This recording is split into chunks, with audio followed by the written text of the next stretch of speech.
भजन करें, सब लेसन को पढ़ें करें, तो एक परिवेश का निर्माण होता है। और अच्छी साधना के लिए शुद्धियां बहुत जरूरी है, चर्चा करूंगा। शुद्धियों के लिए भी जो है कुछ चीजें जरूरी है। एक निश्चित समय पर साधना करें, निश्चित आसन पर बैठ करके साधना करें,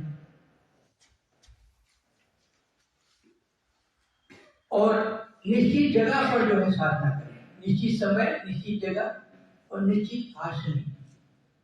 देखिए कि अगर एक एक्यूरेट समय पर बैठ जाएंगे, जैसे एक समय है 12 बजे खाने का, उस समय भूख लगनी शुरू हो जाती है।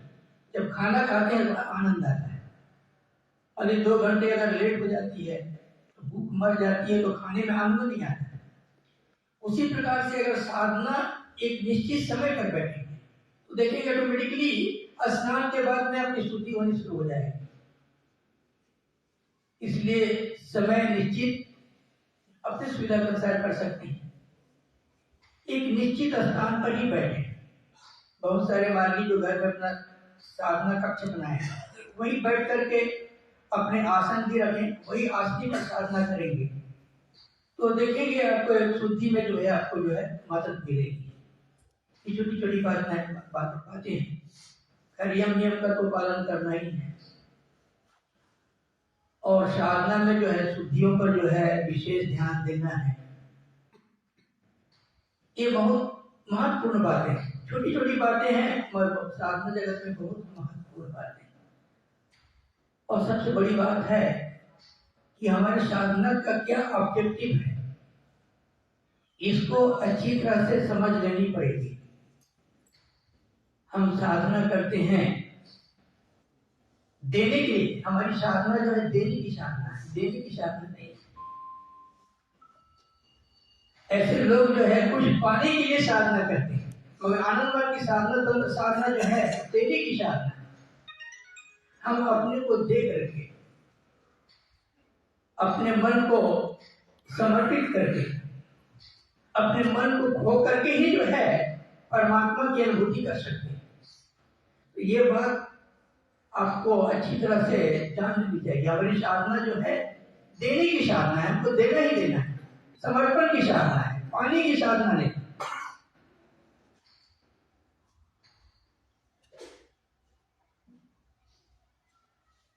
अब बाबा आनंद मूर्ति की साधना के बारे में बताया था, शिव की साधना के बारे में हम चर्चाएं किए थे।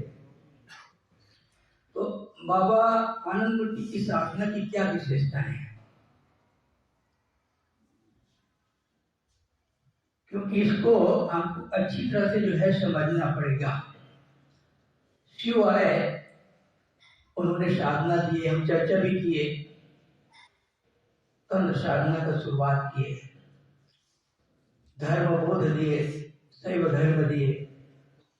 कृष्ण आए तारक ब्रह्म के रूप में, उन्होंने योग, भक्ति, प्रपत्ति, निष्काम कर्म, अध्यात्म, नैतिकता की चर्चा की है। और सामूहिक जीवन के लिए जो है महाभारत करवाए। इंडिया जो छोटे छोटे टुकड़ों में विभक्त था, उसको एक इंडिया, ग्रेटर इंडिया का निर्माण किए। और बाबा इस 20th सेंचुरी में आए हैं आनंद मूर्ति। और बाबा के आने के पहले ही ज्ञान विज्ञान की बहुत उन्नति हो चुकी थी। हम जो है चांद में उड़ान भर रहे थे। साइंस एंड टेक्नोलॉजी का इतना विकास हुआ, मनुष्य का शरीर और मन का और आत्मा का इतना अधिक विकास हो चुका है।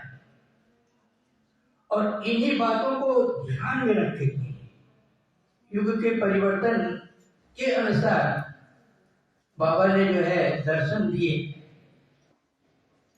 और शारीरिक, मानसिक और आध्यात्मिक साधना दिए, जो उन लोगों का जो है तीनों क्षेत्रों में व्यक्तित्व का निर्माण करके एक नए समाज का जो है निर्माण कर सके। और इसी को ध्यान में रख करके बाबा ने एक वैज्ञानिक साधना पद्धति दी है, जिसको हम कह सकते हैं तंत्र योग साधना। बाबा के साधना में, हमारे साधना में योग और तंत्र दोनों का जो है सम्मिश्रण है। बाबा ने बहुत सारी बातें जो है अष्टांग योग से भी ली है, और बहुत सारी बातें बाबा ने तंत्र से ली है। ये पूरा चरण की प्रक्रिया है, कुंडली जागरण की प्रक्रिया है। ये सब जो है कौलाचार साधना की जो है प्रक्रिया है, जिसको बाबा ने लिए तंत्र से लिए।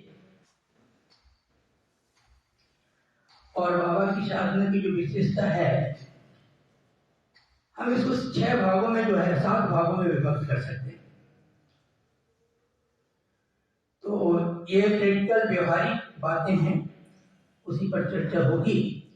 6-7 बातें हैं जिस पर हम लोग को चर्चा करनी है। यही आनंद मार्ग साधना की जो है विशेषताएं हैं। पहला है दीक्षा, दूसरा है मंत्र, तीसरा है यंत्र,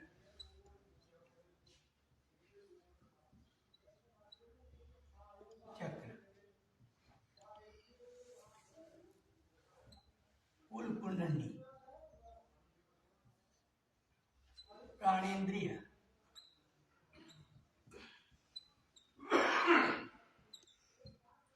चौथा है ध्यान,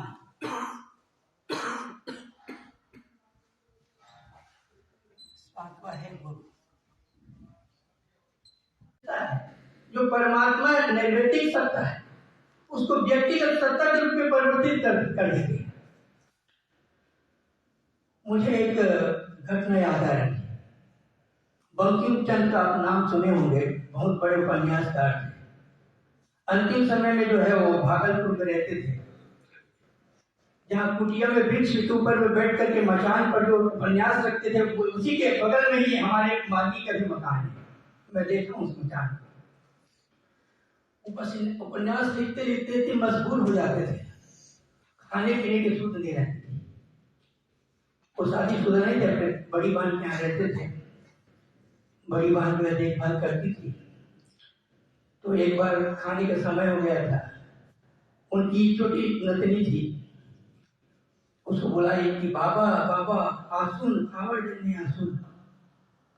छोटी बच्ची प्यार से बोली बाबा बाबा आइए, खाने का समय हो गया है। 10-12 बार बुलाए, चुप है। उसकी बड़ी दीदी डांटती है, पर बिटिया प्यार से बुला रही है खाने के लिए, तुम उत्तर क्यों नहीं देते हो, बोलते क्यों नहीं? बोले दीदी ये बच्चे पुकार रही थी बाबा बाबा, तो सुनने में मुझे बड़ा आनंद आ रहा था, प्यार से बाबा आसुन। इसलिए मैं चाहता था बोल देता तो बिटिया की आवाज तो नहीं सुन पाता। ये हमारे बाबा जो है हमारे व्यक्तिगत संपत्ति है। उस व्यक्तिगत संपत्ति को कैसे जो है निर्व्यक्तिक सत्ता को कैसे व्यक्तिगत बना सकते हैं, इसलिए बाबा ने जो 3 विधि दी है। बोलते हैं कि मंत्र मूर्तिम अमूर्तकम, मंत्र मूर्तिम अमूर्तकम। गुरु क्या है? मंत्र मूर्ति, परंतु अमूर्त है, he is a bodiless entity. परंतु जब मंत्र का जाप करते हैं कि मंत्र के भाव में जो है स्वयं गुरु चले आते हैं, तो इम्पर्सनल एंटिटी हमारे जो पर्सनल एंटिटी हो जाती है, उनके साथ हमारा जो है व्यक्तिगत संबंध जुड़ जाता है। तो मंत्र जो है, अब जब इष्ट मंत्र भाव के साथ जाप करते हैं तो गुरु तो स्वयं ही मंत्र मूर्ति के रूप में चल जाते हैं और आपसे जो है उनका व्यक्तिगत एसोसिएशन हो जाता है। और व्यक्तिकरण के लिए जो है आवश्यक है आपको संस्कारों के अनुसार इष्ट मंत्र होनी चाहिए। इसलिए गुरु क्या करते हैं, आपके संस्कारों के अनुसार आपको इष्ट मंत्र देते हैं और इष्ट मंत्र जाप करते हैं तो आपका श्वास प्रश्वास का छंद, मंत्र का छंद और मंत्र का भाव तीनों एक आकार हो जाते हैं और गुरु जो है मंत्र के रूप में, मूर्ति के रूप में जो है आपके सामने आ जाते हैं। इसीलिए जो है इम्पर्सनल एंटिटी जो है हमारा पर्सनल गॉड हो जाता है।